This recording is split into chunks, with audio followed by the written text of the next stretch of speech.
नमस्कार सर्वांना, श्री स्वामी समर्थ. तुमचं सगळ्यांचं आपल्या स्वामी सहित सेवा या चॅनलमध्ये स्वागत आहे. एक विनंती आहे की आमचे जर व्हिडिओज तुम्हाला आवडत असतील तर प्लीज लाईक, शेअर आणि सबस्क्राईब करायला विसरू नका. तर मंडळी बघा, उद्या हिंदू नवीन वर्षातील पहिली पौर्णिमा म्हणजेच चैत्र पौर्णिमा ही आहे.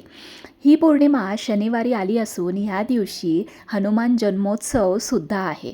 प्लस बघा, चैत्र पौर्णिमेला आपण भगवान विष्णू आणि माता लक्ष्मीची सुद्धा सेवा करतो.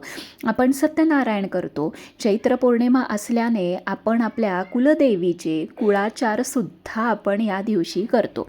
तसं बघायला गेलं तर हा एक दुग्ध शर्करा योगच आहे.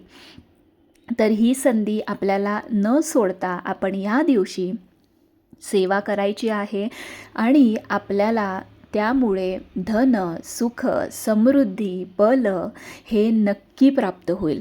तर बघा, ह्या दिवशी आपण सत्यनारायण करणारच आहे. प्लस आपण लक्ष्मीची पूजा आणि हनुमंतांची पूजा आणि अर्चनासुद्धा करणार आहे. बघा, चैत्र पौर्णिमेला तुम्हाला तुमच्या कुळदेवीचे जे काही कुळाचार असेल ते तुम्हाला नक्की करायचे. म्हणजे काय, तर कुळदेवीच्या टाकावर किंवा फोटोवर तुम्हाला कुंकुमार्चन करायचं आहे. तुम्ही लवंगार्चन करू शकता.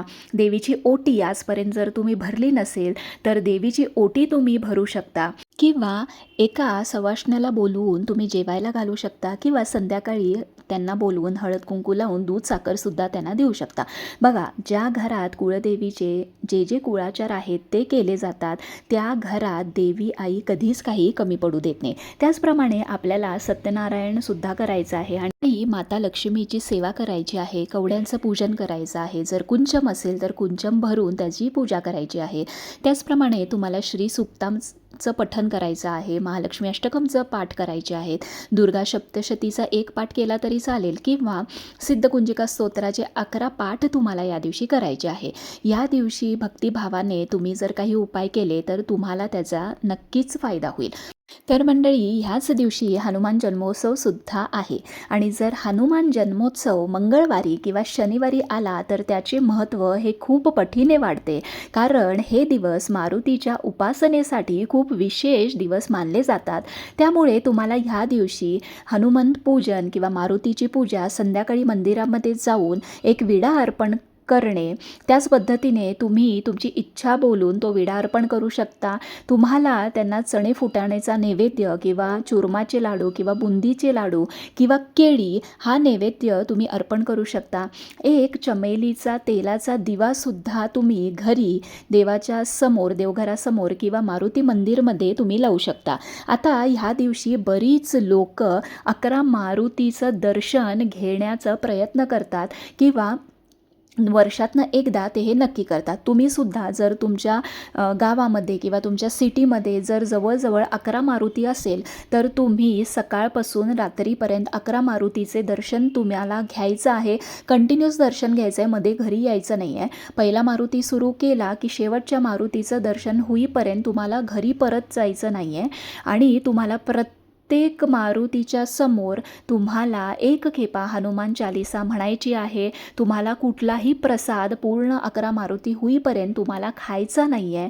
तो तुम्ही जवळ ठेवू शकता आणि सगळे 11 मारुती झाले मग तुम्ही तो प्रसाद खाऊ शकता. तर अशी सुद्धा बऱ्याच जणांची पद्धत आहे की हनुमान जन्मोत्सवच्या दिवशी 11 मारुतीचं दर्शन घेणं, हे सुद्धा तुम्ही करू शकता. प्लस तुम्हाला काही पैशासंबंधी अडचण असेल किंवा काही इच्छा असेल तर तुम्ही 11 पिंपळाची पानं तुम्हाला घ्यायची आहेत. ती स्वच्छ धुवून घ्या. त्याच्यानंतर आपल्याकडे जर गंगाजल असेल तर त्या पाण्याने सुद्धा ती स्वच्छ पुसून घ्या आणि त्यावरती तुम्हाला शेंदुराने श्रीराम असं लिहून त्याची एक माळ तयार करायची आहे आणि ती कुठल्याही हनुमानांच्या मंदिरामध्ये जाऊन ती तुमची इच्छा बोलून ती अर्पण करायची आहे. असं तुम्ही 11 पिंपळाच्या पानांचं सुद्धा करू शकता किंवा 108 पिंपळांच्या पानांचं सुद्धा तुम्ही करू शकता. असं केल्याने आपली आर्थिक अडचण दूर होते किंवा नवीन वाटा खुल्या होतात. तर बघा, अशा पद्धतीने आपण ह्या दिवशी हे जर उपाय केले आणि हे काही विशेष जर उपाय आपण केले तर आपल्या जीवनामध्ये नक्कीच सुख, समृद्धी आणि धनप्राप्ती हे नक्कीच होईल. ह्या दिवशी न विसरता रामरक्षा मंत्राचं पठण तुम्हाला करायचं आहे. हनुमान चालीसाचं पठण तुम्हाला करायचं आहे. मारुती स्तोत्राचं पठण तुम्हाला करायचं आहे. बजरंग बाणचं तुम्हाला पठण करायचं आहे. आहे आणि मारुती रायांचं दर्शन घ्यायला विसरू नका.